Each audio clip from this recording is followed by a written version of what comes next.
আসসালামু আলাইকুম। আশা করি ভালো আছেন সবাই। যে যেখান থেকে দেখছেন এবং যেখান থেকে শুনছেন, আশা করি পরিষ্কার দেখতেন এবং শুনতে পাচ্ছেন। আজকে আমরা অত্যন্ত গুরুত্বপূর্ণ একটা বিষয় নিয়ে কথা বলবো, সেটা হচ্ছে গণতন্ত্র। গণতন্ত্র যখনই তার মানে এটা একটা রাজনৈতিক ইস্যুস, নৈতিক একটা আলোচনা।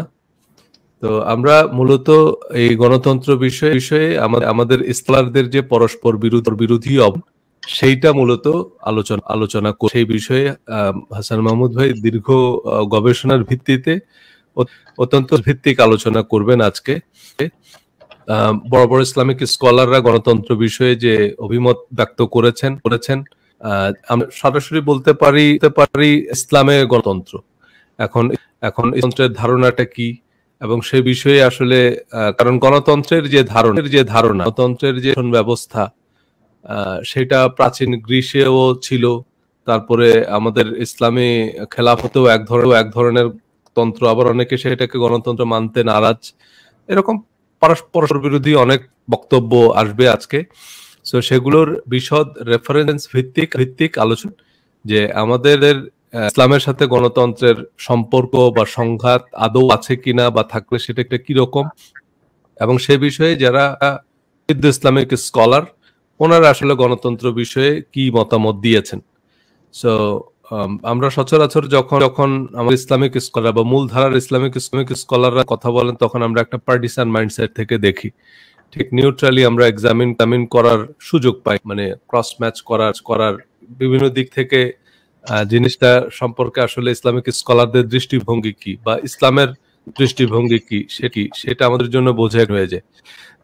তাই আজকে আমরা একদমই ভিন্ন ভিন্ন আলেমদের মতামত, সেগুলোর মধ্যে যে পরস্পর অবস্থান আলেমদের গণতন্ত্রের বিষয়ে, যে গণতন্ত্রের সাথে ইসলামের যে ব্যাখ্যা করেছেন বিভিন্ন আলেমরা, তো সেটা আমরা শুনবো। সো আমি আজকে আর শুরুতে কথা বাড়াবো না, আমি সরাসরি চলে যাব আমাদের প্রধান অতিথি, বিশেষ গবেষক রিয়া বিশারদ জনাব হাসান মাহমুদ ভাই, ওনার কাছে প্লিজ। থ্যাংক ইউ সজল। আসসালামু আলাইকুম, আশা করি সবাই ভালো আছেন। আগেও যেমন বলেছি, বিশ্বাসের জগৎ অত্যন্ত রহস্যময়, এখানে দুয়ে দুয়ে চার সব সময় হয় না।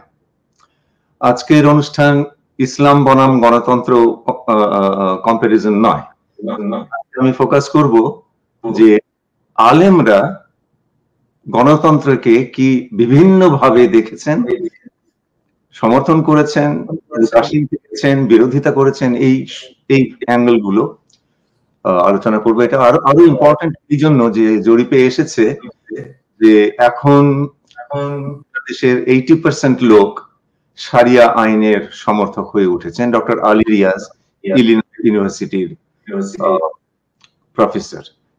এর উপরে হয়তো আমরা বলবো। তো গণতন্ত্র বিরোধিতা মানেই কিন্তু একটা জিনিস বুঝে নিতে হবে, যে গণতন্ত্র বিরোধিতা মানেই হচ্ছে ইসলামী রাষ্ট্রের প্রতি সমর্থন।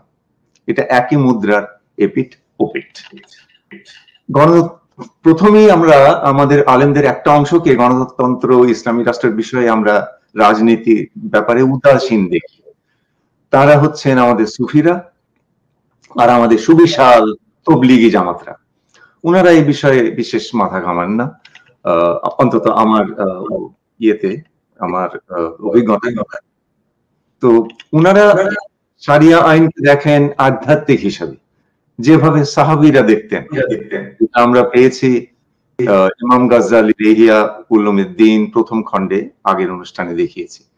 তো সেটাকে পরে শারিয়াকে পলিটিসাইজ করে রাষ্ট্রীয় আইন করানো হয়েছে, এটাকে গাজ্জালি বলেছেন প্রতারণা, সেটাও আমরা দেখেছি। বাকি থাকলেও আমাদের গণতন্ত্র নিয়ে মাইন্ডসেট 4 রকম। এই যে 4 রকম দৃষ্টিতে আলেমরা যারা পলিটিক্যালি এনগেজড, তারা গণতন্ত্রকে দেখেন। গ্রুপ 1 গণতন্ত্রের সমর্থক আলেম সমাজ। গ্রুপ 2 নীতিগতভাবে গণতন্ত্র বিরোধী কিন্তু কম ক্ষতিকর তত্ত্বে এখন গণতন্ত্র চর্চা করছেন। নাম্বার 3 ইসলামী রাষ্ট্রের প্রচন্ড বিরোধী আলেম সমাজ।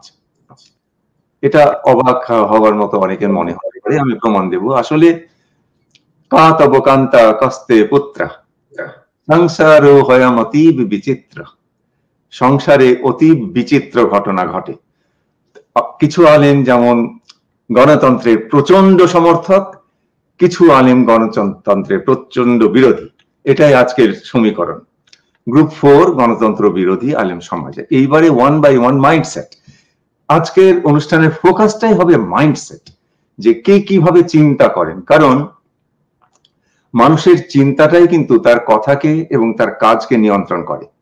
সো আলেমরা যেভাবে চিন্তা করছেন, কথাও সেভাবে বলছেন, কাজও সেভাবে করছেন। নাম্বার 1 গণতন্ত্রের সমর্থক আলেম সমাজ। আলেম ইমাম হামজা ইউসুফ একেবারেই গণতন্ত্রের সমর্থক, এবং উনি স্পষ্ট বলেন যে ইসলামী রাষ্ট্রের দিকে আপনারা যাবেন না। কেন যাবেন না উনি উনার মতো করে ব্যাখ্যা করেন। আর যারা গণতন্ত্রের বিরোধী তাদেরও বক্তব্য আছে, আমি সেটাতেও আসবো, কিন্তু সেগুলো আসলো কোত্থেকে। আরো আছেন ডক্টর সাচেদিনা, আছেন ডক্টর ইউসুফ কারজাভি, ছিলেন আমাদের শাহ আব্দুল হান্নান। ডক্টর ইউসুফ কারজাভির একটা বই আছে, জামাতের ওয়েবসাইটে আছে, ইসলামী রাষ্ট্র ব্যবস্থা তত্ত্ব ও প্রয়োগ। সেটাতে উনি অত্যন্ত শক্তভাবে গণতন্ত্রকে সমর্থন করেছেন, এবং সেটাকে আমাদের প্রয়াত শাহ আব্দুল হান্নানও সমর্থন করেছেন। আপনারা যদি সার্চ করেন ইউসুফ কারজাভি রাষ্ট্র চিন্তা, তাহলে দৈনিক নয়া দিগন্তে প্রকাশিত উনার আর্টিকেল আপনারা পাবেন। আর ডক্টর কারজাভির বই, আরো আরেকটা বইয়ের সমস্ত লিঙ্ক আমি এই অনুষ্ঠান শেষ হলে এই ইউটিউবের কিংবা ফেসবুক লিঙ্কের কমেন্ট সেকশনে আমি এই বইগুলো লিঙ্ক দিয়ে দেবো, সো দ্যাট আপনারা ভেরিফাই করতে পারেন। দেখুন, আমি যা কিছু বলি, যা কিছু দেখাই, সবকিছু ভেরিফাইয়েবল। মানে আপনারা এই বই যখন দেখাবো, আপনারা এই বই থেকে বাজিয়ে নিতে পারবেন যে আমি ঠিক বলছি কি বলছি না। তো ইনারা কেন গণতান্ত্রিক সমর্থক? ইনাদের মাইন্ডসেট হচ্ছে ইসলামের ইমান, আকিদা, আখলাক ওগুলো ঠিক রেখে বাকি সামাজিক সাংস্কৃতিক দিক দিয়ে মুসলিম সমাজের আধুনিকায়ন, মডার্নাইজেশন। নাম্বার 2, আলেম সমাজ যারা নীতিগতভাবে গণতন্ত্রের বিরোধী কিন্তু কম ক্ষতিকর এই তত্ত্বে গণতন্ত্রের চর্চা করে। এর মধ্যে প্রধান আছেন মাওলানা মওদুদি, প্রচন্ড ট্যালেন্টেড মানুষ, এবং সাম্প্রতিক বিশ্বে উনি মুসলিম বিশ্বকে এবং অমুসলিম বিশ্বকেও প্রচন্ড শক্তিতে প্রভাবিত করেছেন। উনার বেসিক স্ট্যান্ডিং ছিল গণতন্ত্রের একেবারে সরাসরি বিরোধী, কিন্তু 1965-এ আমি তখন ছাত্র রাজনীতি করি, কাজে আমি তখন দেখেছি নির্বাচনে, কলেজে পড়ি তখন, ফাতেমা জিন্নাকে উনি সমর্থন করেছেন এবং বলেওছেন যে এটা এখন কম ক্ষতিকর। এবং আরো কিছু কথা বলেছেন যে ইসলামী রাষ্ট্রের সাথে ফ্যাসিস্ট রাষ্ট্রের কিছু মিল আছে, জনগণের ব্যক্তিগত ইচ্ছার তেমন কোনো জায়গা নেই, কেননা এখানে ইসলাম দ্বারা সবকিছু কন্ট্রোল, ইত্যাদি অনেক কিছু বলেছেন। আর কিন্তু তার অরিজিনাল অবস্থান, প্রথমে তো বললাম যে এই যে সুফিজম, এই সুফিরা শারিয়াকে আধ্যাত্মিক হিসাবেই দেখেন সাহাবীদের মতন। মাওলানা মওদুদির অরিজিনাল অবস্থান এই বই থেকে আমরা পাবো, Islamic law and constitution, page 138-এ উনি বলেছেন সরাসরি যে গণতন্ত্র, পশ্চিমা গণতন্ত্রের ওটা হচ্ছে ইসলামের অ্যান্টিথিসিস, মানে একেবারেই তত্ত্বাত্ত্বিক সাংঘর্ষিক, এটা বলেছেন। আরো বলেছেন ইসলামী রাষ্ট্র প্রতিষ্ঠা না করা পর্যন্ত আমাদের শাহাদা পড়া, অর্থাৎ আমাদের মুসলমানিত্ব কমপ্লিট হবে না। এটা বলেছেন উইটনেস আনটু ম্যানকাইন্ড, পেজ 32। আর একটা বই আছে দি ইসলামিক মুভমেন্ট, পেজ 79, উনি বলেছেন ইসলামী রাষ্ট্র প্রতিষ্ঠার চেষ্টা ছাড়া আল্লাহকে খুশি করার আর কোনো উপায় নেই। তাহলে আমরা বুঝে গেলাম যে অরিজিনাল পজিশন হচ্ছে সাংঘাতিকভাবে ইসলামী রাষ্ট্রের পক্ষে এবং গণতন্ত্রের বিরোধী, কিন্তু সাময়িকভাবে আর কোনো উপায় না দেখে গণতন্ত্রের চর্চা করছেন। উনি পরে থিও ডেমোক্রেসি বলে একটা তত্ত্ব বলেছেন, যে ধর্মীয় গণতন্ত্র, মানে একটা কম্প্রোমাইজের চেষ্টা করেছেন। একটা কথা বলি, উনার এই যে মত বদলকে কিছু লোক কিছু খারাপ কথা বলে, পোল্টি মারা, ডিগবাজি খাওয়া ইত্যাদি, এটা ঠিক নয়। বিখ্যাত ব্যক্তিদের বিরুদ্ধে এরকম কলঙ্কিত কথা বলা কিছু অখ্যাত লোকের বদখাসলত। সবারই সম্মান আছে, উনি অত্যন্ত সম্মানিত লোক। আপনি তাত্ত্বিক দিক দিয়ে তাকে সমালোচনা করেন, তার বিরোধিতা করেন, ভদ্রতা বজায় রেখে, সম্মান বজায় রেখে। তো এটা গেল নাম্বার 2। গ্রুপ 3, ইসলামী রাষ্ট্রের বিরোধী আলেম সমাজ। যেহেতু ইসলাম একটা বৈশ্বিক ধর্ম, কাজে বাংলাদেশের বাইরে গিয়ে দেখতে হবে দুনিয়ায় কোথায় কি ঘটছে। না হলে একদম শুরুতে যেটা বলেছিলাম যে চাঁদের দুটো দিক না দেখলে আপনি চাঁদ সম্বন্ধে কোনো কারেক্ট ডিসিশনে পৌঁছাতে পারবেন না। আলেমরা, কিছু আলেম ইসলামের প্রচন্ড, ইসলামী রাষ্ট্রতত্ত্বের প্রচন্ড বিরোধী। এই বইটা আমি 1.5-2 বছর আগে ফেস দ্য পিপল টিভিতে দেখিয়েছিলাম, যাতে জাতি এটার উপর কাজ করতে পারে। The illusion of an Islamic state, অর্থাৎ ইসলামী রাষ্ট্রের বিভ্রম। এখানে যে একটা ধরে দেখানো আছে সেটা হচ্ছে যে সেকুলার কনস্টিটিউশন অফ ইন্দোনেশিয়া ধরে দেখানো আছে। এই বইটা ইসলামী রাষ্ট্রের বিভ্রম, অ্যামাজনে পাবেন। এই বই কে লিখেছেন আপনারা গুগল করুন। ওয়ার্ল্ডস বিগেস্ট ইসলামিক অর্গানাইজেশন পাবেন, আলেম উলামাদের প্রতিষ্ঠিত নাহদালাতুল উলামা, বিশ্বের বৃহত্তম ইসলামিক সংগঠন। এ বইয়ের ওর মেম্বার এখন প্রায় 100 মিলিয়ন। এ বই লিখেছেন কে? সম্পাদনা কয়েকজন মিলে লিখেছেন, সম্পাদনা করেছেন কে? এখান থেকে একটু পড়ি। Reading is believing. এই যে একদম প্রথম এটাই লিখেছেন এই বইয়ের সম্পাদক, former Indonesian president Kiai Haji Abdur Rahman Wahid, from his introduction to the illusion of Islamic State। এই বইয়ের ইন্ট্রোডাকশনে উনি দুনিয়ার বৃহত্তম মুসলিম দেশের প্রেসিডেন্ট ছিলেন। আমাদের তো যাই হোক, এইবার আমরা আসবো গ্রুপ 4, গণতন্ত্র কুফরি আকীদা। এদিকেও অনেক আলেম আছেন, সবারই সম্মান আছে, প্রত্যেকটা চিন্তার দাম আছে, কোন চিন্তাকেই আপনি ডাস্টবিনে ফেলবেন না। চিন্তার সংঘর্ষ, বিভিন্ন চিন্তার শালীন সংঘর্ষই সামাজিক অগ্রগতির চাবিকাঠি। কাজে ইনাদেরকেও দেখতে হবে সম্মানের সাথে, যে যুদ্ধ করে, মানে ওনাদের কথা হচ্ছে যে সারা বিশ্ব চালাবে ইসলাম, ওয়ার্ল্ড অর্ডার যাকে বলে, বিশ্ব শাসন ব্যবস্থা।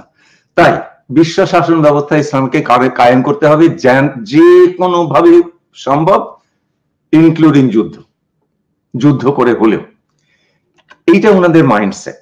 এবং সেজন্যই দেখবেন যে তালেবানি প্রতি কিন্তু আমাদের কিছু আলেম আছেন, আর সাধারণ মুসলিম তো আছেনই। এটা তাদের অধিকার। আমাদের গণতান্ত্রিক দেশ, যার যা ইচ্ছা বিশ্বাস করার অধিকার আছে, যতক্ষণ অন্যের অধিকার ক্ষুণ্ণ না হয়। এখন মওদুদি তার আল জিহাদ ফিল ইসলাম, মওদুদির আল জিহাদ ফিল ইসলাম একটা আছে, ওটা আমাদের ওয়েবসাইটে রাখা আছে, আমি লিঙ্ক দিয়ে দেবো। উনি সেটাতে লিখছেন, অনুবাদ করেছেন সৈয়দ রাফাতুল্লাহ শাহ। এখানে কিন্তু মওদুদের দুটো বই আছে, একটা আল জিহাদ ফিল ইসলাম আর একটা হচ্ছে জিহাদ ফি সাবিলিল্লাহ। ওটা আমি দেখাবো। এই যে এটা জিহাদ ফি সাবিলিল্লাহ, এটা আরেকটা বই। কিন্তু আমি এখন যেটা বলছি সেটা হচ্ছে আল জিহাদ ফিল ইসলাম। আমি লিঙ্ক দেবো, আপনারা দেখবেন। উনি বলছেন যে যখন মদিনায় নবী সাল্লাল্লাহু আলাইহি সাল্লামের মানে একদম প্রতিষ্ঠিত হয়ে গেল, কোনো অপোনেন্ট আর নাই, বিরোধিতা কেউ নাই, উনার অবস্থান শক্ত হলো, তখন উনি বিভিন্ন রাজাদের কাছে চিঠি পাঠালেন। তারপরে উনি যেটা বলছেন, আমি উদ্ধৃতি দিচ্ছি এই বইয়ের 73 পেজ থেকে। উদ্ধৃতি কোটেশন কি, যে নবীজি যখন আমন্ত্রণ পাঠালেন যে তোমরা আইদার ইসলাম গ্রহণ করো অথবা আমাদের হাতে শাসনতন্ত্র, শাসন ক্ষমতা মুসলিমদেরকে দিয়ে দাও, জিম্মি হিসাবে থাকবে, না হলে ইয়ে হবে, যুদ্ধ হবে ইত্যাদি উদ্ধৃত করছি। রাজারা ওনার ইনভিটেশন প্রত্যাখ্যান করার পর তিনি শাসন ক্ষমতা মুসলিমদের হাতে তুলিয়া দিতে বলিলেন, এবং তাহারা সেটা উহা প্রত্যাখ্যান করার পর তিনি তলোয়ার হাতে তুলে নিলেন। মানে তিনি রাজাদের বিরুদ্ধে যুদ্ধ শুরু করলেন। তার মানে যুদ্ধ করে ইসলাম প্রতিষ্ঠা করাকে নবীর সুন্নাত হিসাবে আমরা দেখছি মওদুদির বইতে। পেজ 84-এ উনি বলছেন, একই বই, তলোয়ার দিয়ে মানুষকে ইসলাম গ্রহণ করানো হয়েছে এটা বলা যেমন ভুল, তেমনি ইসলাম প্রচারে তলোয়ারের কোনোই ভূমিকা ছিল না এটা বলাও ভুল। এই যুদ্ধ করে ইসলাম প্রতিষ্ঠায় কিন্তু কোটি কোটি মুসলিম বিশ্বাস করেন। এই মাইন্ডসেট, এই শব্দটা আজকের অনুষ্ঠানের ফোকাস পয়েন্ট, মাইন্ডসেট। এই মাইন্ডসেট কোত্থেকে এলো জানতে হলে আমাদের যেতে হবে 1400 বছর আগে।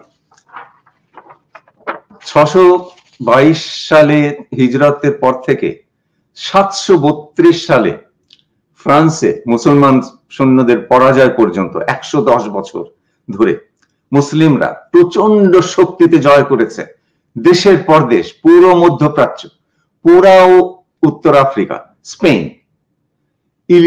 ইতিহাসে মিলিটারি ভিক্টরি অনেক আছে, Julius Caesar, Alexander, Pompey, Timur Lang, Napoleon, Hulagu খান।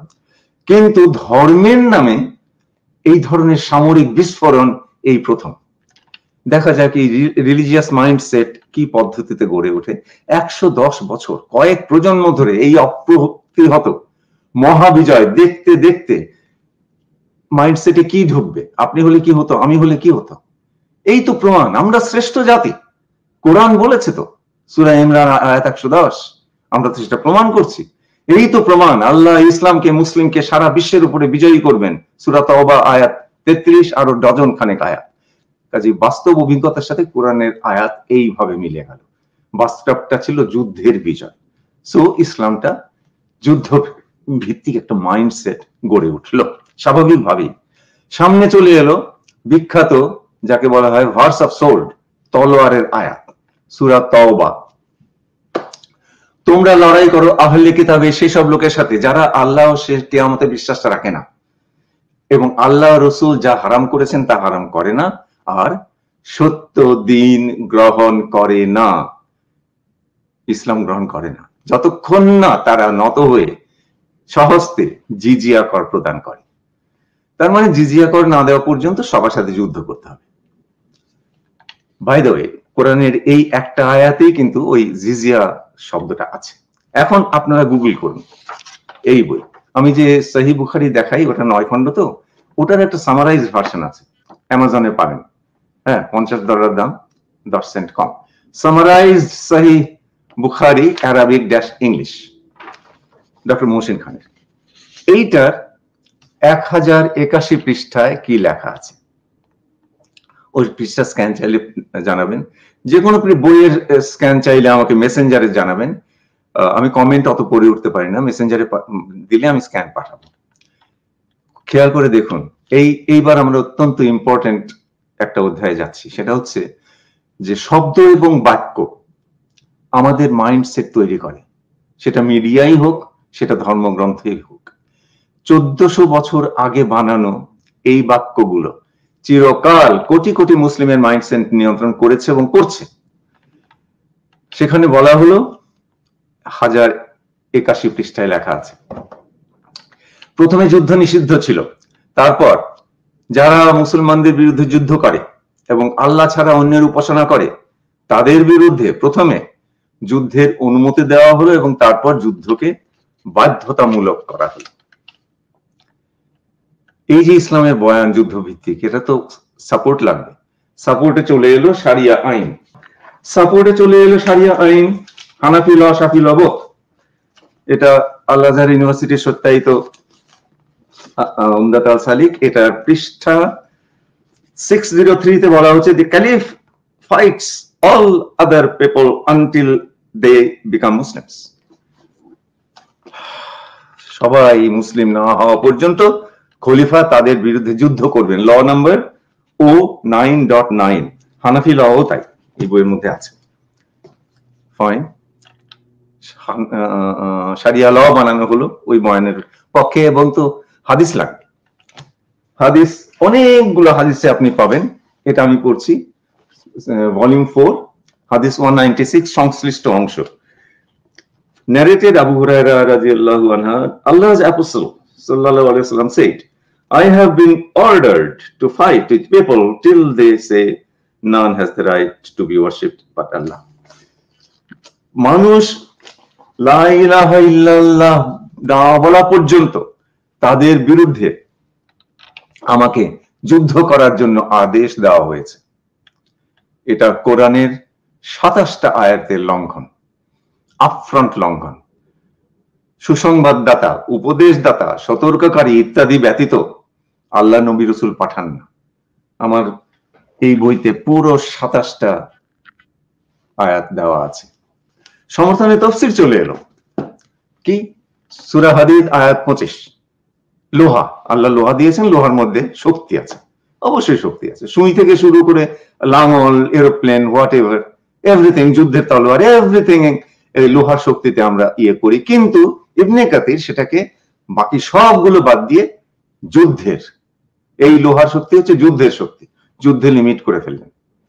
এখন যুদ্ধ করে তো আর দুনিয়াটা জয় করা যাচ্ছে না, তাই এখন এই বইতে 245 পৃষ্ঠায় বলা হচ্ছে যে লোহার শক্তি, সূরা হাদীদ আয়াত 25 যে লোহার শক্তি, ওইটা হচ্ছে ইসলামী রাষ্ট্রের শক্তি।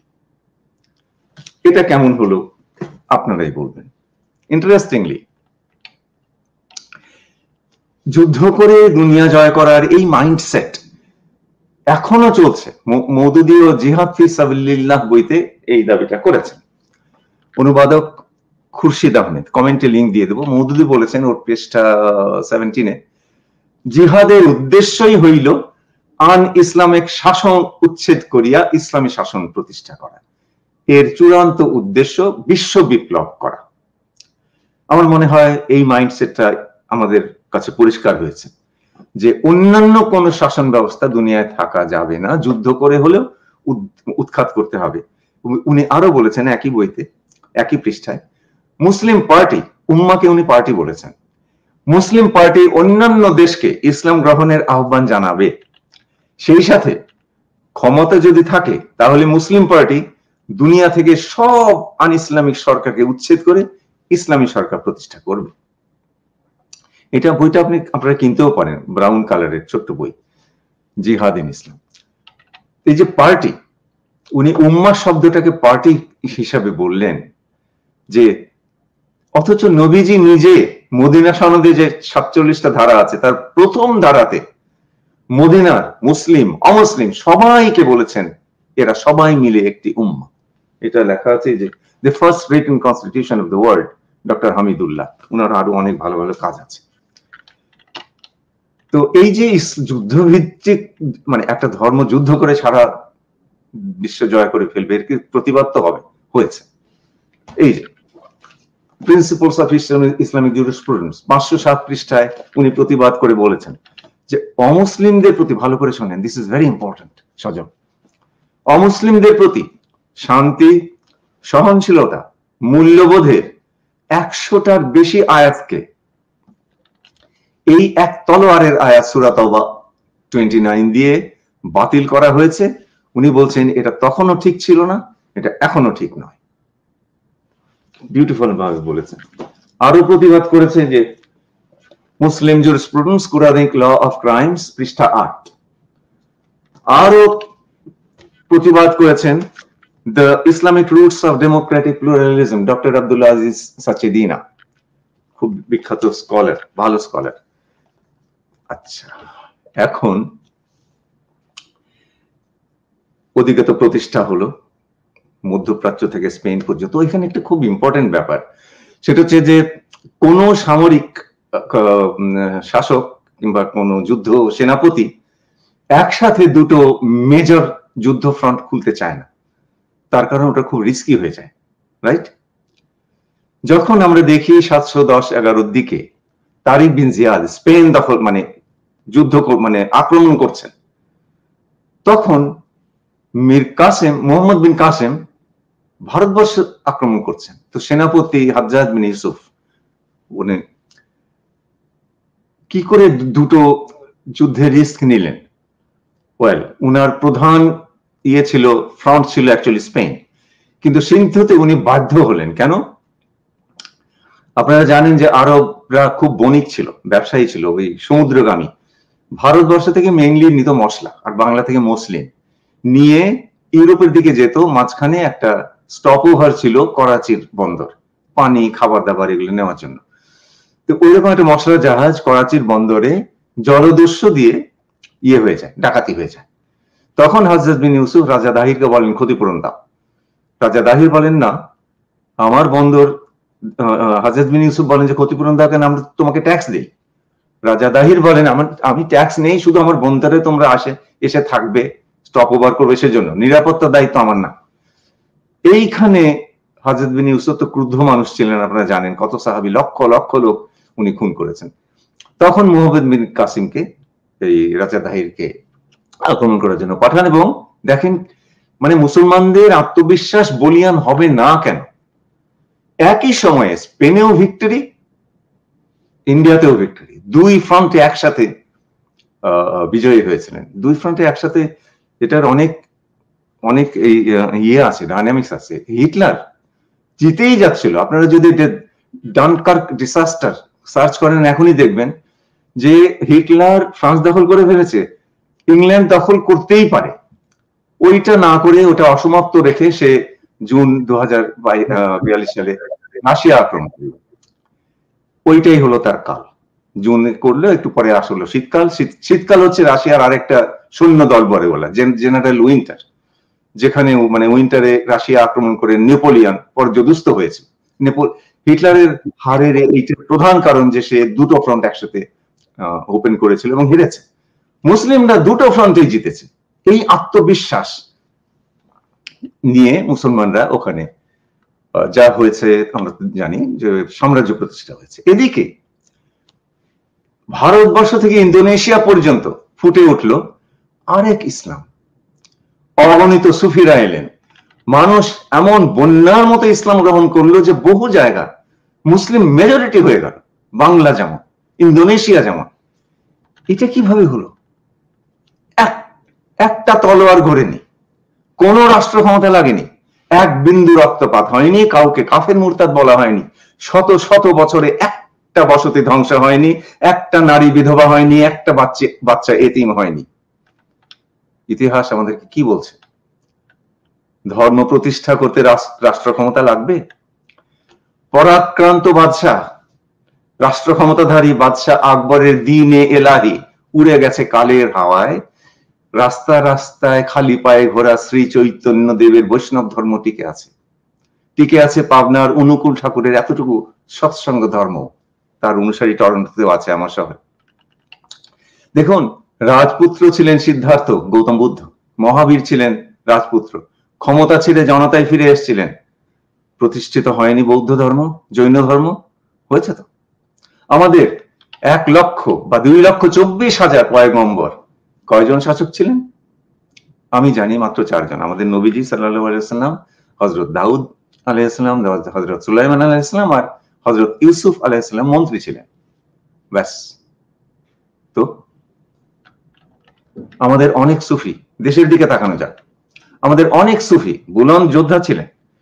সেই তালিকায় পরাজিত করেছিলেন আমাদের সুফিরা অত্যাচারী রাজাদেরকে। 2-4টা নাম বলি। সিলেটের হযরত শাহজালাল পরাজিত করেছিলেন গৌর গোবিন্দকে আর তার কাজিন আচক নারায়ণ। যশোরে বরখা গাজী পরাজিত করেছিলেন রাজা মুকুট রায়কে। দিনাজপুরে পীর বদরুদ্দিন পরাজিত করেছিলেন রাজা মহেশকে। রাজশাহী, আমি রাজশাহীতে ছিলাম বহু বছর, শাহ মখদুম রূপোশ পরাজিত করেছিলেন 2 তান্ত্রিক রাজাদেরকে যারা নরবলি দিত। চাঁদ ভন্ডি, চাঁদ খারগা। লম্বা তালিকা। কিন্তু বিজয়ের পরে রাজা হলে তাদের হাতে ক্ষমতা থাকতো, ইসলাম প্রচারে সুবিধা হতো। তাদের মধ্যে কয়জন রাজা হয়ে বসেছিলেন? নট ওয়ান, আমার জানা মতে নট ওয়ান, কেউ না। ইতিহাস আমাদেরকে কিছু একটা বলছে, আমরা কি শুনবো? Over to you. অনেক ধন্যবাদ আপনাকে। এত চমৎকার এবং এত তথ্য সমৃদ্ধ আলোচনা, আপনি অনেকগুলো রেফারেন্স দিয়ে দিয়ে আলোচনা করেছেন। একেবারে আমরা যখন কোনো রিসার্চ পড়ি সেখানে যেমন অনেকগুলো রেফারেন্স দেয়া থাকে,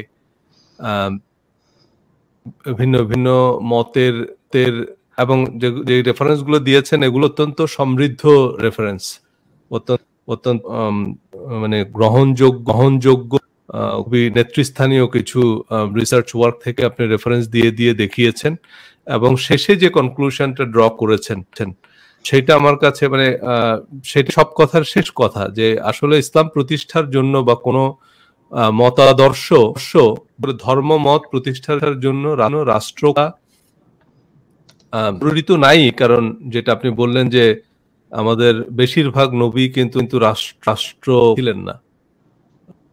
4 জন নবী যারা মানে সরকার গঠন করতে পেরেছিলেন, বা রাজা ছিলেন, সরকার প্রধান ছিলেন, রাষ্ট্রপ্রধান ছিলেন। আর কি আরো অনেক নবী আছেন যাদের কথা আসছে, তাদের মধ্যে কেউই নবী মানে রাষ্ট্রপ্রধান ছিলেন না, বা তাদের ওরকম কোনো সামর্থ্য বা সামাজিক শক্তি ছিল না। তারপরে আমাদের দেশে ইসলাম প্রতিষ্ঠিত হয়েছে মূলত সুফিদের মাধ্যমে। সো আপনি বললেন যে আকবর এত বড় সাম্রাজ্যের অধিপতি হয়েও আকবরের সেই দিন ইলাহি কিন্তু তার এরকম আরো মানে শক্তিশালী ক্ষমতাধর ব্যক্তিরা ক্ষমতায় আসছে, কিন্তু তাদের সেই ধর্ম সেই ধর্মীয় চিন্তা সেসব কিন্তু তাদের সাথে সাথে আবার বিলুপ্ত হয়ে গেছে।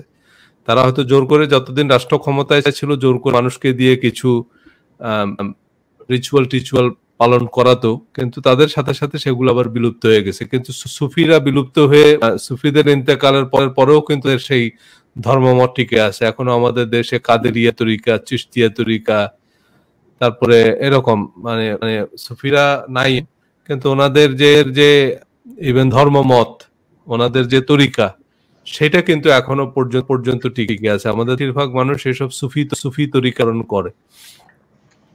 তো যেমন ইদানিং এসে আবার সৌদি আরবের পৃষ্ঠপোষকতা, যে বলা হয় যে দরবারি আলেম, তারা এখন সুফিদের যে বিরোধিতা করতেছে। এখন যতদিন সৌদি রাজতন্ত্র আছে সেটাতে আহলে হাদিস আন্দোলন যে সেটা হয়তো টিকে থাকবে, কিন্তু যেদিন এই সৌদি রাজতন্ত্র থাকবে না, সেদিন এই আহলে হাদিস কি হবে জানি না।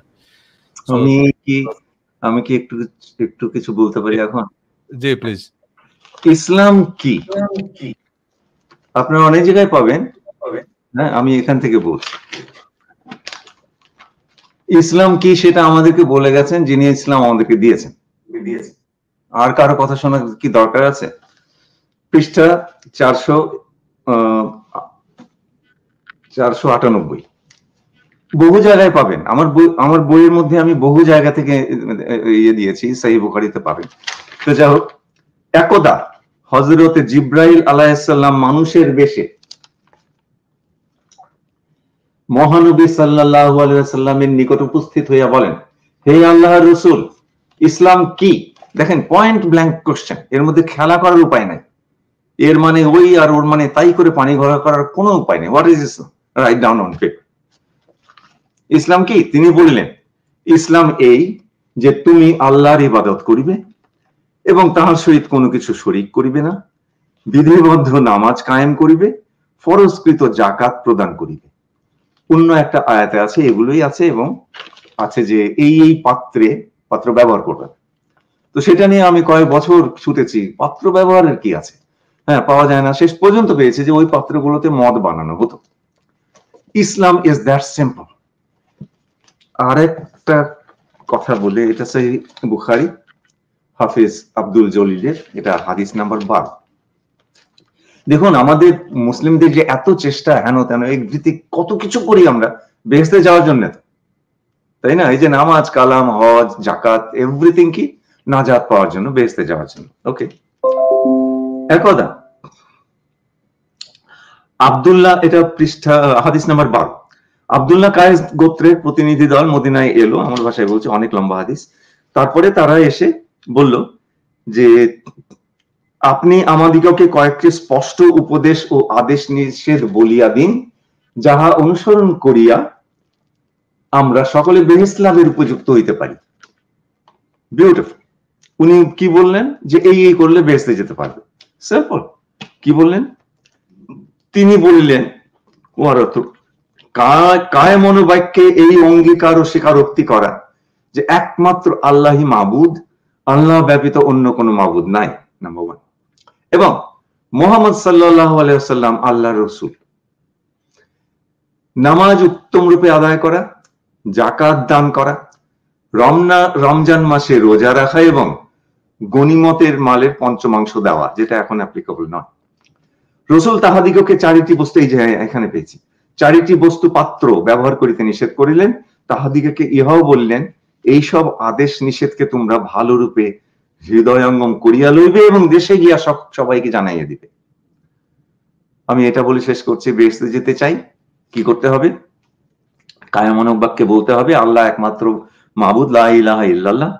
তার সাথে বলতে হবে মুহাম্মদ ও রাসূলুল্লাহ, মুহাম্মদ সাল্লাল্লাহু আলাইহি ওয়াসাল্লাম আল্লাহর রাসূল। তারপরে নাম্বার 2 নামাজ পড়তে হবে, নাম্বার 3 যাকাত দিতে হবে, নাম্বার 4 রমজান মাসে রোজা রাখতে হবে, ভালো কাজ করতে হবে, বিশ্বাস করতে হবে। That's it, it's that simple. Over to you. জি, অত্যন্ত চমৎকার আলোচনা এবং মোটামুটি সবই আপনি একদম ক্লিয়ার রেফারেন্স দিয়ে ব্যাখ্যা করেছেন।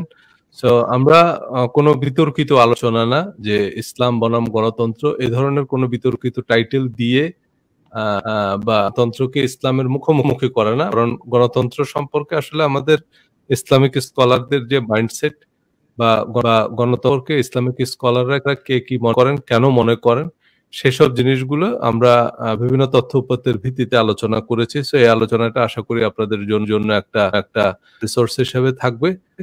যারা পরবর্তীতে গবেষণা করবেন তাদের জন্য এই আলোচনাটা একটা দিক নির্দেশনা হিসাবে থাকবে। যারা পরবর্তীতে ইসলাম এবং তন্ত্র নিয়ে গবেষণা করবেন বা করছেন তাদের জন্য এটা একটা ভালো রিসোর্স হিসাবে একটা ভালো গাইডলাইন হিসাবে থাকবে। সো যারা আমাদের সাথে ছিলেন এতক্ষণ সবাই অসংখ্য ধন্যবাদ জানিয়ে আপনাদের সকলের সুস্বাস্থ্য, সাফল্য এবং দীর্ঘায়ু কামনা করে আজকের মতো এখান থেকে বিদায় নিচ্ছি। পর্বে আমরা কি বিষয়ে আলোচনা করব?